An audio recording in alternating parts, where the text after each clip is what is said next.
Hello दोस्तों, तो स्वागत है आपका आज की क्लास में। जैसा कि हम लोग पढ़ रहे हैं स्वर संधि। स्वर संधि में हमने स्वर संधि के 5 प्रकार होते हैं, जिसमें से पहले प्रकार हमने दीर्घ स्वर संधि को देखा है। आज हम जानेंगे गूढ़ स्वर संधि क्या है। तो गूढ़ स्वर संधि को चलिए समझ लेते हैं। गूढ़ स्वर संधि कहता है यदि अ या आ के बाद यानी पहले शब्द का अंतिम वर्ण अ या आ होना चाहिए। पहले शब्द का अंतिम वर्ण अ या आ होना चाहिए। तो अ या आ के बाद अगर दूसरे शब्द का प्रथम वर्ण ह्रस्व ई या दीर्घ ई रहे तो दोनों मिलकर ए हो जाता है। तो दोनों मिलकर ए हो जाता है। और यदि पहले शब्द का अंतिम वर्ण अ या आ हो और दूसरे शब्द का प्रथम वर्ण ह्रस्व उ या दीर्घ उ रहे तो दोनों मिलकर ओ हो जाता है।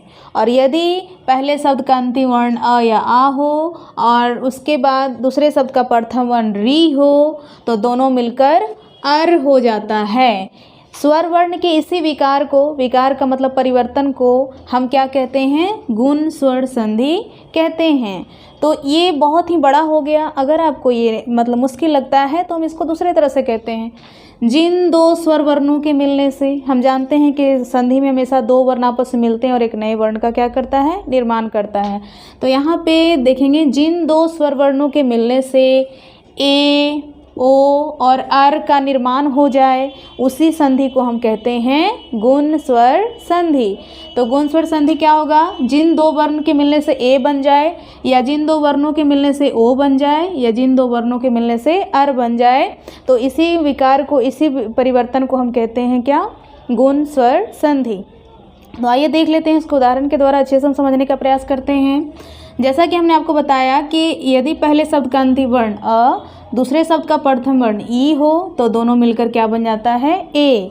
और ये कौन सी संधि होगी? गूढ़ स्वर संधि। क्यों? ए, ओ और अर तीन वर्ण है यहाँ पे। ये तीन वर्ण जिन दो वर्णों के मिलने से बनेंगे वो किसके अंतर्गत आएगा? गूढ़ स्वर संधि के अंतर्गत आएगा। तो जैसा कि हम जानते हैं कि संधि में कम से कम दो शब्द होते हैं और पहले शब्द का अंतिम वर्ण दूसरे शब्द का प्रथम वर्ण आपस में मिलता है और एक नए वर्ण का निर्माण करता है। तो यहाँ पे पहले शब्द का अंतिम वर्ण क्या है? अ है। यहाँ दूसरे शब्द का प्रथम वर्ण क्या है? ई है। और अ ई मिलके क्या बनाएगा? ए। ए नहीं आएगा, ए की क्या आएगी? मात्रा। तो देखिएगा आप, हम यहाँ पे अ और ई के मिलने से ए बन गया, तब ए की मात्रा किस पे जाएगा? व पे। तो देखिए व पे गया, फिर जैसा जो लिखा हुआ है लास्ट का वर्ण जैसे लिखा वैसे ही, प्रथम वर्ण जैसे लिखा वैसे ही, परिवर्तन हमेशा बीच वाले वर्णों के बीच होता है। तो देखिए यहाँ पे देव में इंद्र जुड़ा तो क्या बन गया? देवेंद्र। कैसे बना?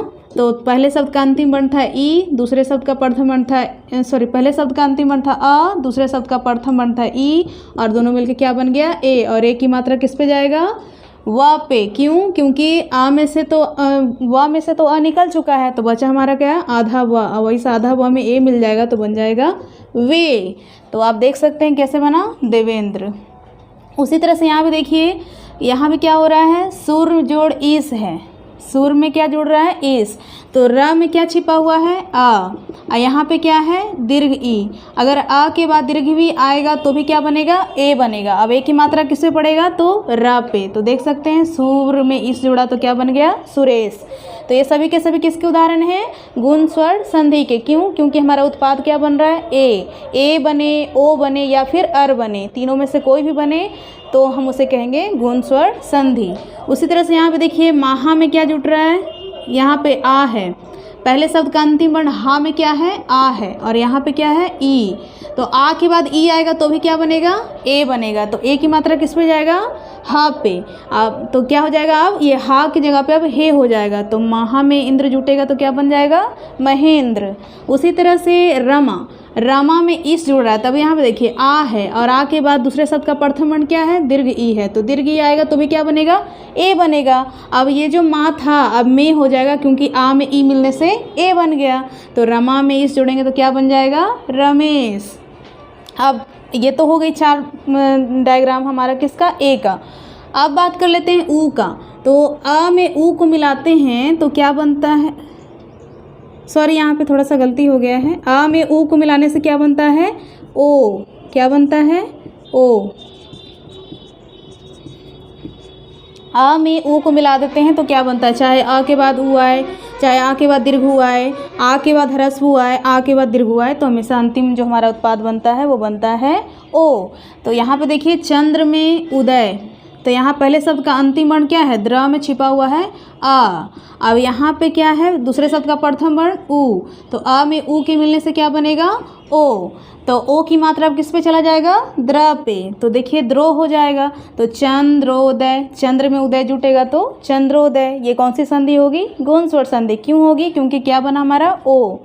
अब देखिए समुद्र में उर्मी जुटा, तो यहाँ पे देखिए द्रा में क्या छिपा हुआ है, आ, और यहाँ पे क्या है, दीर्घ ऊ, तो आ के बाद दीर्घ हुआ है तो भी क्या हो जाता है, ओ हो जाता है। तो फिर ओ की मात्रा किस पे चला जाएगा, द्र पे, तो द्र पे चला जाएगा, ओ की मात्रा द्रो, समुद्रो, और उसके बाद बचा हुआ जो हम लिख देंगे समुद्रोमी। अब यहाँ पे देखिएगा महा के बाद उत्सव, महा में भी हा में क्या है, आ है, और यहाँ पे क्या है, उसके बाद दूसरे शब्द का प्रथम वर्ण जो हमारा है वो क्या है, ह्रस्व ऊ है, तो आ में ऊ मिलेगा तो भी क्या बनेगा, ओ। तो अब ये जो ओ हो गया, पहले हा था, अब ये हो जाएगा, तो महा में उत्सव जुड़ेगा तो महोत्सव। उसी तरह से महा में उरु जुटेगा, तो फिर यहाँ पे देखिए पहले शब्द का अंतिम वर्ण आ है, दूसरे शब्द का प्रथम वर्ण दीर्घ ऊ है, अब आ के बाद दीर्घ ऊ आए तो भी क्या हो जाता है, ओ हो जाता है। तो यहाँ पे क्या हो गया, महा में अगर हम क्या जोड़ेंगे, उरु जोड़ेंगे तो बन जाएगा महोरु। तो इस तरह से ये सभी के सभी कौन संधि हैं, गुण स्वर संधि हैं, क्योंकि यहाँ पे अंतिम जितने भी बन रहे हैं सब क्या बन रहा है, ओ बन रहा है, ओ बन रहा है। और यहाँ पे क्या बन रहा था, ए, तो ओ, ए और अर तीनों, अब दो चीज़ें तो हो चुकी हैं, अब तीसरा हमारा क्या बनना चाहिए, अर। तो आप देख सकते हैं आप लोग कि अगर आ के बाद री आए तो अर हो जाता है, आ के बाद री आएगा तो भी अर हो जाता है। तो अब देखते हैं हम लोग उदाहरण के द्वारा, सप्त में री से जुट रहा है तो सप्तर्षि। अब देखिए यहाँ पे क्या है, पहले शब्द का अंतिम वर्ण त में क्या छिपा हुआ है, अ, और यहाँ पे क्या है, पहले दूसरे शब्द का प्रथम वर्ण री। अब आ के बाद री आएगा तो क्या बनेगा, अर। तो देखिए अ पूरा है और र कैसा है, आधा। तो ये देखिए यहाँ पे ता में से हमने क्या किया, ता में से हमने अ को निकाल दिया, तो हमारे पास क्या बचा हुआ है, आधा त। अब फिर इस ता में ये वाला जो आ आके जुटेगा तो पूरा क्या बन जाएगा हमारा, ता। अब ये आधा र किस पे जाएगा, तो ये आधा र को हम कभी रेफ की तरह लिखते हैं शब्दों के ऊपर, तो आधा र रेफ बन जाएगा। तो इसी तरह से देखिए यहाँ पे सप्तर्षि क्या बन गया, सप्तर्षि। देखिए सी तो पहले से था ही, अब र हमारा किस पे चला गया है, स पे, और ये त में आ मिल गया तो पूरा त बन गया। तो सप्त में ऋषि जुटा तो क्या बना, सप्तर्षि। क्यों, क्योंकि यहाँ हमारा अ के बाद री आया तो हो गया क्या, अर। उसी तरह से महा में ऋषि जुटेगा तो महर्षि। क्यों, पहले शब्द का अंतिम वर्ण है आ और दूसरे शब्द का प्रथम वर्ण है री, तो वो दोनों मिलके क्या हो जाएगा, अर। अब देखिए हमने क्या किया कि ह में से आ को निकाल दिया है, तो क्या हो जाएगा, ह में से आ को निकाल दिए तो बचा हुआ हमारा अभी आधा ह। अब इस आधा ह में ये वाला आ आएगा तो अब ये पूरा ह हो जाएगा, और फिर ये आधा र बचा हुआ है वो किसके तरह, रेफ की तरह, मतलब शब्द के ऊपर चला जाएगा। तो देखिए यहाँ पे ह पूरा हो चुका है, जो सी लिखा वो सी है, उसके बाद र को हमने यहाँ पे रेफ की तरह ऊपर में लिखा है, तो ये हो गया महर्षि। तो ये सभी के सभी जितने भी उदाहरण आपने देखे हैं वो सब के सब गुण स्वर संधि के उदाहरण हैं, क्योंकि अंतिम रूप में क्या बन रहा है, ए, ओ और अर। तो सीधे सीधे हमें याद रखना है कि जिन दो स्वर वर्णों के मिलने से ए, ओ और अर का निर्माण होता है उसे ही हम कहते हैं गुण स्वर संधि। और इस नियम के कुछ अपवाद भी हैं, जैसे कि होना चाहिए था, यहाँ पर देख सकते हैं व है, व के बाद व में आ है, अब आ है यहाँ पे और यहाँ पे ई है, तो होना चाहिए था ओ, लेकिन हो गया क्या, ओ। इस रूल के कुछ अपवाद हैं, तो अपवाद को ध्यान में रखें, कभी कभी इससे भी प्रश्न आ जाता है।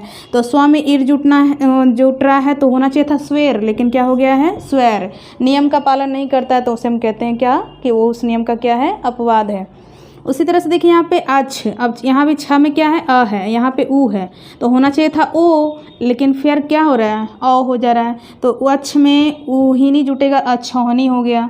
प्रह में उड़ा, तो यहाँ पे देखिएगा यहाँ पे क्या है, अ है, और फिर यहाँ क्या है, ऊ, तो होना चाहिए था ओ, लेकिन क्या हो गया है, प्रौढ़ा। प्र में उड़ा जुटा तो क्या बन गया है, प्रौढ़ा। तो यहाँ भी अपवाद हो गया है इस नियम का। सुख में रीत, देखिएगा होना चाहिए था सुखार्त, लेकिन क्या हो गया है, सुखार्त, क्योंकि अ के बाद क्या आ रहा है, री आ रहा है, तो तो दोनों मिलकर अर बनना चाहिए था, लेकिन बन गया आर। तो इसीलिए कहते हैं सुख में रीत जुड़ा तो सुखार्थ, इस नियम का अपवाद है, गुण स्वर संधि के नियम का अपवाद है। 10 में ऋण जुटा तो बन गया दसार्न। तो ये इस गुण स्वर संधि के कुछ अपवाद भी हैं, इसे भी ध्यान में रखना चाहिए क्योंकि इससे भी कभी कभी प्रश्न पूछ दिया जाता है। तो ये था गुण स्वर संधि। सभी संधि को पढ़ने के बाद हम इसका रिवीजन करने के लिए आपको होमवर्क भी देंगे, इसलिए ध्यानपूर्वक पढ़ते चलें। अगर संधि आपने शुरुआत से नहीं देखा है तो शुरू से देखें, क्योंकि संधि बहुत ही महत्वपूर्ण टॉपिक में से एक है। इसे ध्यान से पढ़ें और एक एक करके हम इसलिए पढ़ रहे हैं ताकि हमें समझने में आसानी हो, आराम से पढ़ेंगे समझते हुए। तो चलिए दोस्तों, आज के लिए इतना ही। आगे हम लोग कल देखेंगे संधि के और भी जो प्रकार बचे हुए हैं वो। Thank you.